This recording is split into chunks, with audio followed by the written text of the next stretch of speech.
Hi friends, welcome back to my channel. எல்லோரும் எப்படி இருக்கீங்க? எல்லோரும் நல்லா இருப்பீங்கன்னு நினைக்கிறேன். நிறைய பேர் என்கிட்ட நீட் எக்ஸாம் ஹாலோட எக்ஸ்பீரியன்ஸ் எப்படி இருக்கும் அப்படின்னு கேட்டிருந்தீங்க. எப்படி செக் பண்ணுவாங்க, ரொம்ப நர்வஸாக இருக்குமா, பயமாக இருக்குமா, அந்த ஹாலோட எக்ஸ்பீரியன்ஸை எப்படி இருக்கும் அப்படிங்கிற மாதிரி நிறைய பேர் கேட்டிருந்தாங்க. அண்ட் அதுக்காக தான் இந்த வீடியோ. அண்ட் இந்த வீடியோவில் நான் அப்படியே ஃபஸ்ட்டு டே நைட்லேருந்து அப்படியே ஒரு ஸ்டோரி மாதிரி கண்டினியூ பண்ணிவிட்டு என்ன நடக்கும் அப்படிங்கிறத சொல்கிறேன். அண்ட் இடையில என்னென்ன பண்ணணும் பண்ணக்கூடாது அப்படிங்கிறதையும் நான் ஆட் பண்ணுறேன்.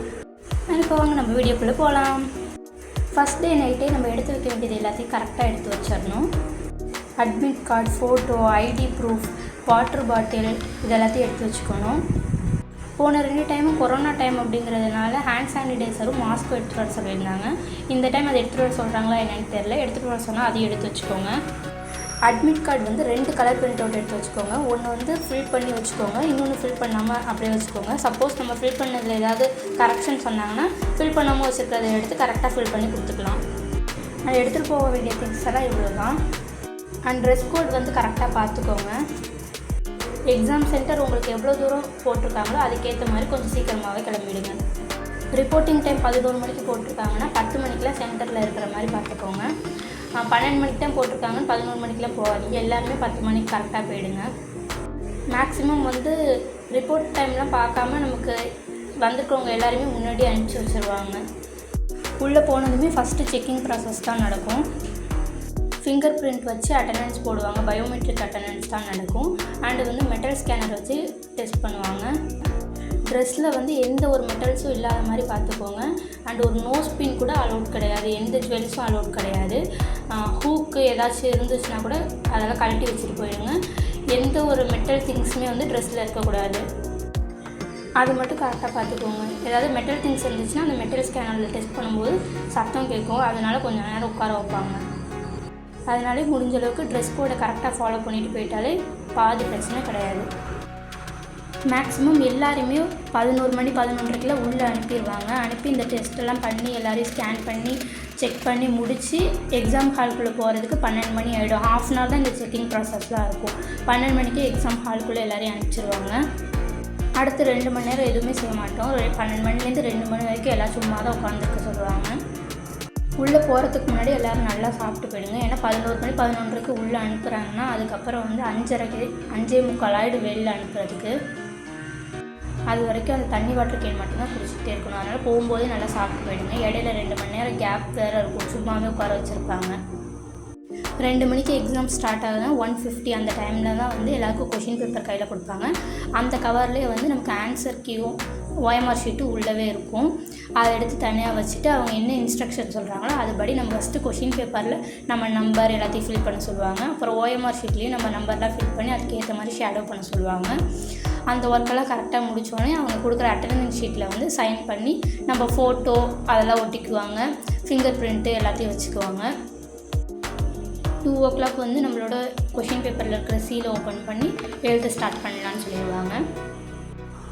நம்ம எழுதிட்டு இருக்கும்போது இடையில இந்த அட்டெண்டன்ஸ் ஷீட்டில் சைன் வாங்குறது அந்த மாதிரி கொஞ்சம் ஒர்க் அவங்க பார்ப்பாங்க. அதுவும் யாரையும் டிஸ்டர்ப்லாம் பண்ண மாட்டாங்க. அவங்க பாட்டுக்கு அவங்க ஒர்க் பார்த்துட்ருப்பாங்க. அப்புறம் 5:30 வரைக்கும் நமக்கு எக்ஸாம் எழுதுறது மட்டும்தான் வேலை. எக்ஸாம் எழுதி முடிச்சிட்டோம்னா நம்ம பாட்டுக்கு உட்காந்துட்டு செக் பண்ணிகிட்ருக்கணும் 5:30 வரைக்கும். அதுக்கு முன்னாடி எழுதி முடிச்சிட்டோம்னாலும் நம்ம செக் பண்ணிவிட்டு உட்காந்தா இருக்கணும். எல்லோரும் எக்ஸாம் எழுதி முடித்தோடனே நம்ம ஓஎம்ஆர் ஷீட்டில் வந்து இன்விஜிலேட்டர் வந்து சைன் பண்ணுவாங்க. சைன் பண்ணி முடித்ததும் எல்லாரோட பேப்பர்ஸையும் கலெக்ட் பண்ணிடுவாங்க. கலெக்ட் பண்ணிவிட்டு ஒரு ஹாலில் உள்ளவங்களாம் பொறுமையாக வெளில அனுப்புவாங்க. அண்ட் அது வரைக்கும் வெயிட் பண்ணணும். 5:45 எல்லாருமே வெளில அனுப்பிடுவாங்க. அண்ட் இவ்வளோ தான் நடக்கும் எக்ஸாமில். பயப்படுற அளவுக்குலாம் ஒன்றும் செக்கிங் ப்ராசஸ் அவ்வளோலாம் ஸ்ட்ரிக்டாக இருக்காது. ஸ்ட்ரிக்டாக தான் இருக்கும். நம்ம மேலே எதுவும் தப்பு இல்லைன்னா நம்ம பயப்படவே தேவையில்லை. மெயினாக வந்து எந்த ஒரு மெட்டலும் இல்லாத அளவுக்கு ட்ரெஸ்ஸு அப்புறம் ஜுவல்ஸ் எல்லாம் எதுவும் போட்டு போகாதீங்க. மெட்டல்ஸ்லாம் எதுவும் இல்லாமல் பூக்கெல்லாம் எதுவும் இல்லாமல் ட்ரெஸ் போட்டு போங்க. ட்ரெஸ் கோடை கரெக்டாக ஃபாலோ பண்ணிவிட்டு நம்ம எடுத்துகிட்டு போக வேண்டியதை கரெக்டாக எடுத்துகிட்டு போயிட்டாலே போதும். நம்மளை வந்து நர்வஸ் ஆக்கக்கூடாது அப்படிங்கிறதுல அவங்க கான்ஷியஸாக தான் இருப்பாங்க. மேக்ஸிமம் வந்து எல்லாருமே பொறுமையாக ஸ்வீட்டாக தான் பேசுவாங்க. நான் இது வரைக்கும் பார்த்த வரைக்கும் எல்லாருமே ஒரு எக்ஸாம் எழுத போகிறாங்க இந்த ஸ்டூடெண்ட்ஸ் எல்லாம் வந்து நம்ம நர்வஸ் ஆக்கிடக்கூடாது அப்படிங்கிறதுல எல்லா இன்விஜிலேட்டரும் வந்து ரொம்ப கான்ஷியஸாக தான் இருப்பாங்க. செக் பண்ணுறவங்கலேருந்து எல்லாருமே பொறுமையாக தான் பேசுவாங்க. நம்ம ஏதாவது தப்பாக ஏதாச்சும் ஒன்று எழுதிட்டோம் செஞ்சிட்டோம் அப்படின்னா கூட OMR ஷீட்டில் ஏதாச்சும் நம்பர்ஸ் நம்மளோட ரோல் நம்பர்லாம் எழுதும் போது ஏதாவது மாற்றி ஷேப் பண்ணிட்டோம்னா கூட பொறுமையாக இருந்து அவங்க மார்க்கர்லாம் எடுத்துகிட்டு வந்து அழிச்சு கொடுத்து நம்மளை முடிஞ்சளவுக்கு அவங்க நர்வஸ் பண்ண மாட்டாங்க. நம்மளும் வந்து நர்வஸ் ஆக தேவையில்லை. நம்ம கரெக்டாக இருக்கோம் அப்படிங்கிற பட்சத்தில் நம்ம எதுக்குமே பயப்பட தேவையில்லைல்ல. எல்லாருமே வந்து 10th 12th பப்ளிக் எக்ஸாம் எழுதுனவங்க தானே. நம்ம பப்ளிக் எக்ஸாமோட ஹால் செட்டப் எப்படி இருக்குமோ அதே மாதிரி தான் இந்த ஹாலும் இருக்கும். நம்ம அங்கே எப்படி பிஹேவ் பண்ணுவோம், நம்ம எக்ஸாம் ஹாலுக்குள்ளே போனோன்னே யார்கிட்டையும் பேசாமல் செய்யாமல் நம்ம பாட்டுக்கு நம்ம வேலை உண்டு, நமக்கு கொடுத்துருக்க கொஷின் பேப்பர் அண்ட் OMR ஷீட்டில் தான் நம்மளோட கான்சன்ட்ரேஷன்லாம் இருக்கணும். அந்த எக்ஸாம் எழுதி முடிச்சோடனே நம்ம பாட்டுக்கு வெளில வந்துட வேண்டியதான். எக்ஸ்ட்ரா ட்ரெஸ் கோடை கரெக்டாக ஃபாலோ பண்ணிக்கணும். ஐடி ப்ரூஃபும் அட்மிட் கார்டு ஃபோட்டோ இதெல்லாம் கரெக்டாக இருக்கணும். இது மட்டும் கரெக்டாக இருந்துட்டாலே போதும், வேறு எது பற்றியும் கவலைவே பட தேவையில்லை. அண்ட் அவ்வளோதான், சிம்பிளாக தான் இருக்கும். நீங்கள் பயப்படுற அளவுக்குலாம் ஒன்றும் பெருசாலாம் எதுவுமே நடக்காது.